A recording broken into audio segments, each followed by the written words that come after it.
இதெல்லாம் சினிமாவில் தாங்க நடக்கும். இப்படி நம்ம பொதுவாக சொல்லுவோம்ல, அதுக்கு ஒரு உதாரணத்தை இன்றைக்கி நம்ம பார்க்கலாம். 90% எடிட்டிங்கில் ஒரு ஷார்ட்டையும் இன்னொரு ஷார்ட்டையும் கனெக்ட் பண்ணுறதுக்கு டிரான்சிஷன்ஸ்னு ஒன்று தான் யூஸ் பண்ணுவாங்க. எதுக்காக அதை யூஸ் பண்ணுறாங்கன்னா, காலமும் நேரமும் சேஞ்ச் ஆகிறத காட்டுறதுக்கோ இல்லை ஒரு லொக்கேஷன் சேஞ்ச் ஆகிறத காட்டுறதுக்கோ பயன்படுத்துவாங்க. அதுவும் இப்போ மாடர்ன் டே எடிட்டிங்கை பொறுத்த வரைக்கும் டிரான்சிஷன்ஸ் புதுசாக நிறைய கண்டுபிடிச்சி அதை நிறைய இம்ப்ளிமெண்ட்டும் பண்ணுறாங்க. ஃபாஸ்ட்டாக டைரெக்டான கட்ஸும் யூஸ் பண்ணுறாங்க. இதெல்லாம் எதுவுமே இல்லாமல் ஒரு ஷார்ட்டையும் இன்னொரு ஷார்ட்டையும் கனெக்ட் பண்ண முடியுமான்னா முடியும்.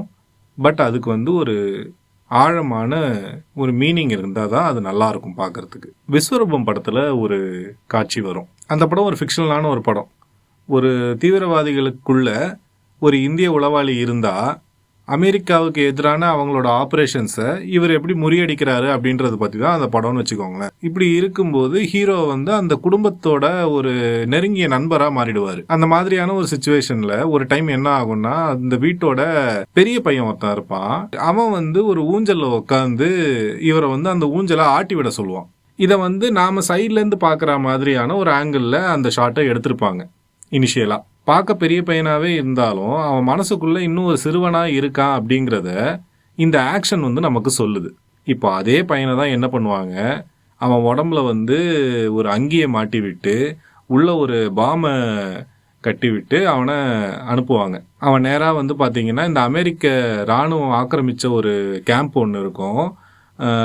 அந்த கேம்ப்லேருந்து ஒரு டேங்கர் ஒன்று வெளியே வரும். அந்த டேங்குக்கு அடியில் போய் இந்த பையன் படுத்து அந்த டேங்கையும் வெடிக்க வச்சிருவான். அவனும் அதில் இறந்து போயிடுவான். ஸோ அடுத்த நாள் அவனுடைய முகம் நியூஸ் பேப்பரில் வந்திருக்கும். அந்த பையனோட ஃபோட்டோவை பார்த்துட்டு ஒரு ஃபீலிங்காக அவர் நடந்து போகும்போது தான் ரைட்டில் பார்க்கும்போது புல்லட் எல்லாம் எடை போடுற ஒரு கடை ஒன்று இருக்கும். அது பக்கத்தில் ஒரு குட்டி பையன் சின்னதாக ஏதோ விளையாடிக்கிட்டு இருப்பான். பட் எனக்கு இதை விட அவர் அதுக்கப்புறம் அந்த இடத்துல அப்படியே நடந்து வந்துட்டே இருக்கும்போது கேமரா பேன் ஆகும்போது அங்கே அதே ஊஞ்சலில் இப்போ அந்த வீட்டோட 2வது பையன் இப்போது ஊஞ்சல் ஆடிக்கிட்டு இருப்பான்.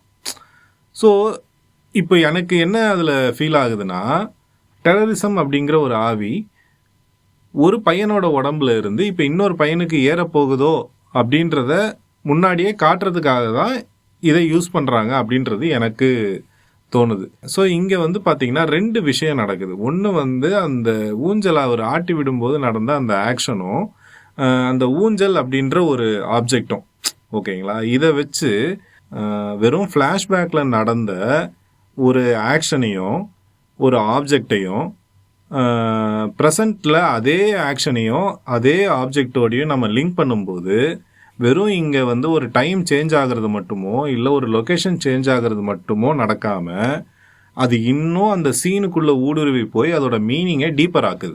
நாம் இதை கவனிக்காமையே எடிட்டிங் ரொம்ப நுட்பமாக இதை நமக்குள்ளே கொண்டு போயிடும். எதுக்காக இதெல்லாம் நான் சொல்கிறேன் அப்படின்னா, இதெல்லாம் சினிமாவில் தாங்க நடக்கும். இது உங்களுக்கு பிடிச்சிருந்ததுன்னா நீங்கள் இந்த சேனலுக்கு சப்ஸ்கிரைப் பண்ணுங்கள். நான் தொடர்ந்து இந்த மாதிரியான வீடியோஸை கண்டினியூ பண்ணலாம் அப்படின்றது தான் என்னுடைய ஐடியாவாக இருக்குது. மற்றபடி உங்களோட கருத்துக்களை நீங்கள் உங்களுக்கு நேரம் இருக்கிற சமயத்தில் நீங்கள் பகிரலாம். அவ்வளோதான்.